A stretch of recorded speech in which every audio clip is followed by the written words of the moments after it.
Hello everyone, my name is Aniket Yadav and I am an intern at the Sparks Foundation in Data Science and Business Analytics. And today I am going to show my task 2, which is about prediction using unsupervised learning. Unsupervised learning. It is a type of machine learning in which models are trained using labeled dataset and are allowed to act on that data without any supervision. Unsupervised learning is a machine learning technique in which models are not supervised using training dataset. Instead, models itself find the hidden patterns and insights from the given data. It can be compared to learning which takes place in a human brain while learning new things. The goal of unsupervised learning is to find the underlying structure of dataset, group that data according to similarities, and represent that dataset in a compressed format. Clustering. It is a method of grouping the object into clusters such that objects with most similarities remain into a same group and has less or no similarities with the object of another group. Cluster analysis finds the commonalities between the data object and categorizes them as per the presence and absence of those commonalities. Now we will see how to use unsupervised learning. So firstly, we have to import some important libraries like pandas, scikit-learn, matplotlib, and here I have read my data using pandas, and through .head function we can see our data, and through .column function we can see the columns of our data like id, sepal length, sepal width, petal length and petal width, and species. Through species.unique we can see the species on which our data has been distributed like iris centosa, iris versicolor, iris virginica, and through .shape function we can see the rows and column in our data. Through .describe function we can see the count, mean, minimum and maximum values of our data. Through .info function we can see the data type, the column name and the number of entries in those columns. Now we will plot our data on a scatter plot using matplotlib.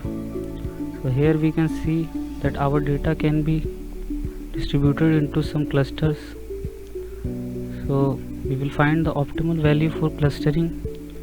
It means the number of clusters in which our data should be distributed. So here I have used an algorithm to find the sum of squared values and in the range of number of cluster 1 to 10, and here I have found those sum of squared error. Now I have plotted the result on graph using matplotlib, and on the x-axis is k value, which is number of clusters, and on y-axis is sum of square error, and we can see there is a elbow kind of graph. From here we will choose that number from which we will not have much difference in the value of sum of square error. So we can see 3 can be our optimum value.